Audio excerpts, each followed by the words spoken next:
حضرت بلال رضی اللہ تعالیٰ حضرت بلال آئے جناب عمر سے ملنے. کیسر و کسرا بھی آئے تو عمر خاطر میں نہ لائے، پر بلال حبشی دروازے پہ داخل ہوئے تو فاروق اعظم نے کرسی چھوڑ دی، ہاتھ باندھ کے کونے میں کھڑے ہو گئے. کالا رنگ ہے، نام بھی لکھنا نہیں جانتے، زمانے میں تعارف کوئی نہیں. حضرت عمر نے ہاتھ باندھا ہے. لوگ کہنے لگے عمر تو کیسے ہو کسرا سے نہیں ڈرتا، یہ کون آ رہا ہے جس کے لیے تیرا اتنا استقبال ہے؟ حضرت عمر کہنے لگے چپ کر جاؤ، اس کی بات نہ کرنا، اسے آنے دو، اسے آنے دو، اس کی بات نہ چھیڑنا. حضرت سیدنا بلال آئے، کہنے لگے امیر المومنین کیا کر رہے ہو؟ فرمایا نہیں چپ کر یار. بازو پکڑا، اپنی کرسی پہ بٹھایا. حضرت بلال کہنے لگے حضور میں غلام ہوں، مجھے تو طریقے بھی نہیں آتے ان کرسیوں پہ بیٹھنے کے، میں تو غریب ماں کا بیٹا، غلام باپ کی اولاد، سلیقہ، یہ آپ کیا کر رہے ہیں؟ حضرت عمر کہنے لگے بلال تھا تو غلام ہی، پر جب سے مصطفیٰ کا غلام بنا ہے تو ہمارا امام بن گیا ہے، اب تو امام ہے رسول اللہ کی امت کا. فرمایا وہ مجھے دن یاد ہے جب مکہ فتح ہوا تھا، بت ٹوٹ گئے تھے، بڑے بڑے سردار تھے، اور میرے نبی نے فرمایا بلال سے کہو کعبے کی چھت پہ چڑھ کے اذان دے. تو لوگوں نے کہا حضور یہ سارے چل گئے ہیں، کسی اور کی ڈیوٹی لگا دے. حضور نے فرمایا چپ کرو. بدر میں مار کھا کے اذان پڑے تو بلال، احد میں پتھر برسے اذان پڑے تو بلال، تپتے صحراؤں میں پڑے تو بلال، ہر جگہ مار کھائے تو بلال. اور آج اگر اللہ نے عزت دی ہے تو میں لوگوں کو دیکھ کے بلال کو عزت نہ دوں؟ میں بتانا چاہتا ہوں کہ رسول اللہ کی غلامی میں عزت ہے. فرمایا کوئی اوپر نہیں چڑھے گا، ابو بکر بھی نیچے، عمر بھی نیچے، عثمان و علی، طلحہ اور زبیر بھی نیچے. آج یہ حبشی غلام کعبے کی چھت پہ چڑھے گا اور میں دنیا کو بتاؤں گا کہ اصل عزت اسی کے پاس ہوتی ہے جو رسول اللہ کا غلام ہوا کرتا ہے. بھائی یاد رکھیں عزت حضور کی غلامی میں ہے، نہ یہ دیکھو میری برادری کیا کہتی ہے. حضرت سلمان فارسی گورنر تھے، کھانا کھا رہے تھے، دسترخوان بچھا تھا. رسول پاک صلی اللہ علیہ وسلم کا فرمان ہے روٹی کا لقمہ دسترخوان پہ گرے اٹھا کے کھا لو، اللہ تمہاری بخشش فرما دے گا. دسترخوان صاف ہوتا ہے. روٹی، بڑے گورنر تھے آپ، بڑے بڑے سفیر بیٹھے تھے، وزیر بیٹھے تھے، روٹی کا لقمہ گر گیا. آج تو لوگ فیشن میں عزت ڈھونڈتے ہیں نا، وقار ڈھونڈتے ہیں کہ میں جدید دنیا کے ساتھ مل جاؤں، میں معاذ اللہ لڑکی لڑکے اکٹھے بٹھا کے منگنی کروں تو میں ماڈرن شمار ہو جاؤں گا، میں بڑے بڑے ڈھول بجاؤں تو ماڈرن بنوں گا، میں اگر مہندی پہ سارے تماشے کر ڈالوں تو میں ماڈرن ہوں. دیکھو عزت کس بات میں. حضرت سلمان فارسی روٹی کھا رہے تھے، سفیر، وزیر، نہ جانے بڑے بڑے لوگ بیٹھے تھے، کھانا کھاتے کھاتے لقمہ گرا دسترخوان پہ. حضرت سلمان فارسی نے سمیٹا، منہ میں رکھا، پھر انگلی مار کے دسترخوان صاف کیا. ایک صحابی کان میں کہنے لگے سلمان کیا کر رہے ہو؟ کیا کر، آپ گورنر ہے، سوچئے تو صحیح، یہ لوگ کیا کہیں گے دنیا دار کے مسلمانوں کو روٹی نہیں ملتی، اٹھا اٹھا کے کھا رہے. کان میں بات کی، کان میں. حضرت سلمان فارسی کان میں جواب دے سکتے تھے، کہہ سکتے تھے نہیں ایسے ہی کرنا ہے، انہوں نے کان میں بات کی. لیکن جناب سلمان فارسی اعلیٰ اعلان بولے، کہنے لگے ان 4 5 6 دنیا داروں کے لیے میں اپنے نبی کا طریقہ چھوڑ دوں، اپنے رسول کی سنت چھوڑ دوں؟ یہ 4 5 دنیا دار دنیا کی طرف دیکھ کے میں مصطفیٰ سے منہ موڑ لوں؟ پھر جوش جذبات میں سر سے پگڑی اتار دی، رونے لگے. آپ فرمانے لگے میں مدینے کے بازاروں میں کھجوریں اتارتا تھا، نوکریاں کرتا تھا، یہ جو میرے سر پر عزت کے بال ہیں یہ محمد عربی کے اگائے ہوئے ہیں، رسول اللہ کے اگائے ہوئے ہیں. امیر المومنین حضرت جناب سیدنا عمر فاروق رضی اللہ تعالیٰ عنہ رات گھر میں تھے تو رونے لگے، بڑی دیر تک روتے رہے. والدہ اٹھی تو صاحبزادے سے کہنے لگی پتہ کرو تمہارے باپ کو کیا مسئلہ ہے. شہزادے آئے، کہنے لگے امیر المومنین والد گرامی کیا ہوا؟ تو حضرت عمر فاروق کہنے لگے بیٹا اپنی اماں کو بلاؤ. والدہ آ گئی، کیا بات ہے؟ کچھ طبیعت خراب ہے تو حکیم کا بندوبست کیا جائے. تو حضرت عمر کہنے لگے کچھ بھی نہیں، آج مسجد سے نکلا ہوں تو نبی پاک کے صحابہ میری تعریفیں کر رہے تھے. یہ حضرت فاروق اعظم کے وصال کے قریب کے دن ہے. تعریفیں تو حضرت یہ رونے کی بات ہے کہ خوش ہونے کی؟ آپ فرمانے لگے نہیں، سوچتا ہوں باہر تو میں اچھا رہا ہوں، پتہ نہیں گھر میں ہی کوئی زیادتی نہ ہو گئی ہو. پتہ نہیں تمہارے ساتھ بھی میرے معاملات ٹھیک تھے کہ نہیں. صحابہ تو تعریف کرتے ہیں. رو رہا ہوں تمہاری وجہ سے نہ الجھ جاؤں, بیوی ہی نہ کہے میرا حق ہی ادا نہیں کیا. یہ لفظ کہتے کہتے پہاڑ ہے یہ شخص. کیسر و کسرا کانپتے ہیں. حضرت عمر رو پڑے. بی بی سے کہنے لگے مجھے اللہ کی رضا کے لیے معاف نہیں کر دیتی؟ میرے اوپر بوجھ تھا امت کا. میں ساری رات مدینے کی گلیوں میں پھرتا تھا, دن سارا مسجد میں گزرتا تھا, میں تجھے وقت نہیں دے پایا, معاف نہیں کر دیتی؟ تو زوجہ کہنے لگی نہیں عمر, میں نے بھی زندگی میں اپنا کوئی سکھ چین نہیں دیکھا, کوئی چاؤ پورا نہیں کیا, میں کیسے معاف کر دوں؟ میں نہیں معاف کرتی. حضرت عمر زمین پہ بیٹھ گئے, رونے لگے. کہنے لگے چل معاف کر دے. کہنے لگی ایک وعدہ کرو, قیامت کے دن رب کریم کی بارگاہ میں میری سفارش کرو گے؟ اللہ کی بارگاہ میں عرض کرو گے کہ اللہ اچھی تھی, مجھے کپڑے دھو کے دیتی تھی, روٹی پکا کے دیتی تھی, میری عزت کی محافظ تھی. جناب عمر کہنے لگے تیرے ساتھ وعدہ ہے, رب اپنے فضل سے عمر کو جنت دے گا تو عمر تجھے جنت میں ساتھ لے کر کے جائے گا. بخاری شریف میں حدیث ہے, قاضی ایاز مالکی رحمۃ اللہ علیہ نے بڑی تفصیل سے لکھی ہے. راوی حضرت انس بن مالک ہیں. ایک بندہ بڑی دور سے آیا نبی پاک صلی اللہ علیہ وسلم کی زیارت کے لیے, بڑی دور سے. عرب کے جو سردار ہوتے تھے ان کے بڑے ناز نخرے ہوتے تھے. وہ خیر آج بھی ہیں, پروٹوکول کا ماحول آج بھی, یعنی وزیر صاحب کے آگے دو چار گاڑیاں نہ ہوں تو ان کو مزہ ہی نہیں آتا.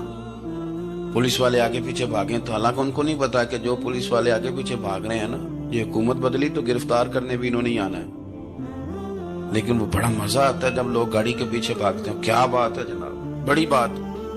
اور ہماری طبیعتوں میں پتہ نہیں کون سی. تو نبی پاک صلی اللہ علیہ وسلم کی خدمت میں وہ شخص بڑی دور سے آیا. تو عرب کے بادشاہوں کا مزاج تھا, پروٹوکول بڑا چاہتے تھے. ان کا تو یہ طریقہ تھا کہ حکمرانی کرنی ہے جیسے بھی ہو.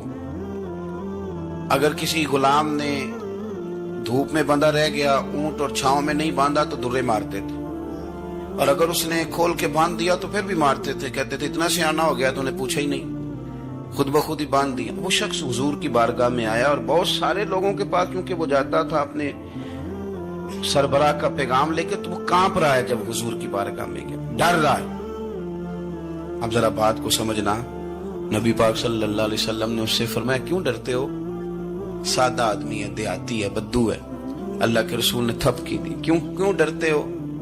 تو کہتے حضور مجھے آداب نہیں آتے اور مجھے ڈر آتا ہے, کوئی بات اگر ایسی ہو گئی آپ مدینے کی حکومت کے سربراہ ہیں تو کہیں آپ ناراض نہ ہو جائیں.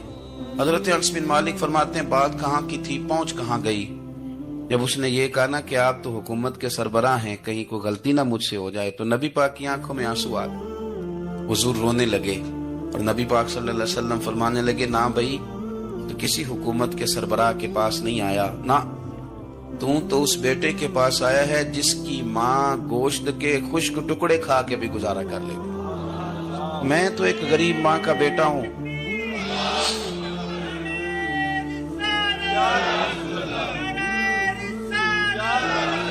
بھائی اگر آپ کا یہ ذوق بن جائے, دیکھو نا آج تو لوگ بھول جاتے ہیں نا, کپڑے بدل لیتے ہیں تو وہ سمجھتے ہیں کہ شاید سارا کچھ ہی بدل گیا.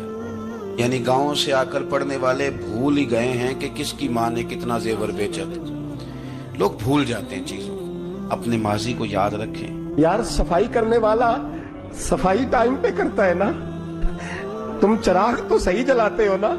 مجھے بتاؤ آنے والوں, یہ تو بتاؤ شہر مدینہ کیسا ہے, اور سر ان کے قدموں میں رکھ کر جھک کر جینا کیسا. دل آنکھیں اور روح تمہاری لگتی ہے سیراب مجھے, در پہ ان کے بیٹھ کر آبے زمزم پینا کیسا ہے. کہنے لگے عمر اس کونے کا کیا حال, اور پھر کہنے لگے وہ فلاں باغ میں حضور اثر کے بعد جایا کرتے تھے, اس کے پھلوں پھولوں کا کیا حال ہے. تو حضرت عمر کہتے ہیں بلال کی باتیں سن کے میں رویا, تو میں نے کہا بلال تجھے اتنا پیار ہے تو چھوڑ کیوں آیا ہے. تو کہنے لگے عمر میرا وجود شام میں رہتا ہے پر دل میرا مدینے میں ہی رہتا ہے, روح میری مدینے میں ہی رہتی ہے. بس سجنا باج محمد بخشا کی مرنا تے کی جینا, کہاں وہاں ہی رہتا ہوں. ایک دفعہ نا کوفے میں رہتے تھے حضرت علی, مولا علی نے ساری زندگی کسی سے سوال نہیں کیا, دینے والے تھے نا, سوال نہیں کیا. ایک بڑی خوبصورت کندیل ایک شخص لایا, خوبصورت لالٹین بنی ہوتی تھی, وہ اور اس میں تیل مٹی کا نہیں ڈالتے تھے، خوشبو والی کوئی چیز ڈالتے تھے تو وہ جلتی تھی. وہ لایا کوفے کی جامع مسجد میں، حضرت علی کوفے آ گئے، کہا حضور یہ جلا لیں. جب وہ لایا نا قندیل تو حضرت علی نے زندگی، امام حسن کہتے ہیں میں نے عجیب زندگی بھر سوال نہیں کیا. اس سے کہنے لگے میں نے کبھی کسی سے کچھ مانگا نہیں، اس طرح کی ایک اور مل جائے گی. تو شخص ایسے جیسے وہ عرش پہ نہیں بیٹھ گیا کہ علی نے مجھے کہہ دیا. کہنے لگا حضور مل جائے گی. فرمانے لگے لے جاؤ. کہتے ہیں وہ لے کے آیا. تو جب وہ لایا تو پہلے والی قندیل کو اتنا نہیں، اس قندیل کو سینے سے لگایا، اپنا امامے کا پلو لے کے حضرت علی نے پوچھا. پھر آنکھوں میں آنسو آئے. امام حسن کہنے لگے ابا جی میں سمجھ نہیں پا رہا، یہ آپ نے تو زندگی بھر بھوک کاٹی ہے، سوال نہیں کیا، تو یہ کیا ہے؟ کہنے لگے مجھے بڑی پسند آئی تھی، دل کرتا ہے ایک لے لوں اور میں حضور کی مسجد میں بھی بھیج دوں، میں مدینے میں بھی بھیج دوں. میرا دل کرتا ہے یہ مسجد نبی میں لگ جائے گی تو اس کی شان بڑھ جائے گی. تو فرماتے امام حسن کہ میں رو پڑا. میں نے کہا حضور مجھے سمجھ آ گئی ہے، رہتے آپ کوفے میں ہے پر دل آپ کا مدینے میں ہی بستا ہے، وجود یہاں ہے پر روح آپ کی. رب جانے سونے محبوبہ تیرے شہر دیاں کی لذتاں نے، ایک رون جنہاں نے ویکھیا نہیں تے ایک رون دوبارہ جامل نہیں. میرے اعلیٰ حضرت فاضل بریلوی رحمت اللہ علیہ فرماتے ہیں حرم کی مدینے کے خطے خدا تجھ کو رکھے، مدینے کے خطے خدا تجھ کو رکھے، غریبوں فقیروں کے ٹھہرانے والے. یہاں غریب فقیر درویش مدینہ حسن ہے. توجہ ہے آپ حضرات کی؟ میں 2010 میں گیا تھا. اماں جی جب میں جانے لگا تب بھی میں روتا ہی گیا. واپس آیا تو میں اپنی والدہ سے میں نے کہا کہ اماں یہ کہیں خامی ایمان ہی نہ ہو. میں مدینے سے پلٹ آیا، میں بڑا تڑپا. میں نے کہا اماں جی وہ جانے کی جگہ تو ہے پر دوبارہ آنے کی جگہ نہیں، وہاں سے دوبارہ آنا نہیں چاہیے. وہاں سے سب سے مشکل مرحلہ مدینے سے لوٹنا ہے، آنا نہیں چاہیے. تو میری اماں مجھے کہنے لگی اللہ تجھے بار بار بلائے گا، دعا کرنی چاہیے، رونا نہیں چاہیے. بزرگوں کا درویشوں والا جو انداز تھا. اور پھر میں دوسری دفعہ عمرے پہ گیا تو ایک شعر تھا مظفر بارشی کا، تو میں وہ پڑھ رہا تھا. میں نے کہا کہ دوبارہ آنے کی آرزو ہے، کہ خود کو پانے کی آرزو ہے، جو حج پہ احرام باندھتے ہیں اب وہ باندھ کے آنے کی آرزو ہے. تو میں نے تو ایک حج مانگا تھا، اللہ نے 2 عطا فرما دی. یہ مصطفیٰ کے مدینے کی شان ہے، یہ رسول اللہ کے شہر کی شان ہے. تو میرے دوستو اللہ بڑا بے نیاز ہے. وہ میرے جیسے لوگ، میرے جیسے، سچی بات ہے، میرے جیسے لوگ اس کا، میں کبھی بھی مدینہ منورہ میں حاضر ہو کے لوگ اور باتیں سوچتے رہتے ہیں اور میں مسجد میں بیٹھا ہوتا ہوں. تو میں جب پہلی دفعہ گیا تھا تو ایک بی بی بیٹھی تھی، سادی سی عورت، رات کو تو اپنا زبان یار من ترکی بگویم پنجابی میں وہ بات کر رہی تھی. تو وہ جملے اس کے مجھے یاد رہتے ہیں جب میں مدینے جاتا ہوں. سادی بی بی جنت البقیع کے باہر بیٹھی تو بوڑھی اماں سادے سے کپڑے، تو شعر پڑھ رہی تھی. وہ کیا شعر تھا اس کا، کوئی وہ اس پہ شاعرانہ ردیف کافی پورے نہیں اترتے. لوگ کہیں گے یہ مصرع شاید لحاظ سے ٹھیک نہیں ہے، سند کے لحاظ سے، لیکن اس کا انداز تھا نا تو تھا بڑا با کمال. اور وہاں بیٹھی پتہ کیا کہہ رہی ہے، ویکھو نہیں ویکھو کہ کرم کمائے سو. لوگ کہیں گے ردیف کافی کے لحاظ سے شاید ٹھیک نہیں، لیکن اس کی فکر کتنی ٹھیک ہے، سوچ کتنی ٹھیک ہے. کہتی ویکھو نہیں ویکھو کہ کرم کمائے سو، میرے جے گندے مندے در تے بلائے سو. سید عالم صلی اللہ علیہ وسلم کے وصال ظاہری کے ایام قریب آئے تو حضور نے سرخ پٹی باندھی. تیز بخار ہے نبی کریم کو. 2 صحابہ سہارا دے کے مسجد میں لائے. نبی پاک علیہ السلام کو بظاہر سہارا دے کے لایا گیا. کریم رسول نے لوگوں کو جمع کیا. حضور آج کیا ہونے والا ہے، آج کیا کہا جائے گا، آج کس لیے میٹنگ بلائی ہے. نبی کریم کے کل صحابہ جب مسجد میں جمع ہوئے تو کھچا کھچ مسجد بھری ہے. وصال ظاہری سے چند یوم پہلے کی بات. نبی پاک نے فرمایا آج تمہیں کوئی جہاد کی ترغیب نہیں دینی، آج کوئی نیا پیغام نہیں دینا، آج تمہیں بتانا ہے کہ رب نے اپنے بندے کو اختیار دیا ہے، چاہے تو دنیا میں رہے چاہے تو اس کی بارگاہ میں حاضر ہو جائے. اس عبد نے بارگاہ ربوبیت کی طرف لوٹنے کا ارادہ کر لیا ہے. حضرت صدیق اکبر رونے لگے تو صحابہ نے کہا تمہیں کیا ہوا؟ کہنے لگے سمجھ نہیں رہے، کسی کی بات نہیں کر رہے، نبی پاک تو اپنی بات فرما رہے ہیں، اس نے جانے کا ارادہ کر لیا. سنیے میرے بھائی، محبوب پاک نے فرمایا بھائی کسی شخص کو میری طرف سے کوئی تکلیف پہنچی ہو تو بدلہ لے سکتا ہے،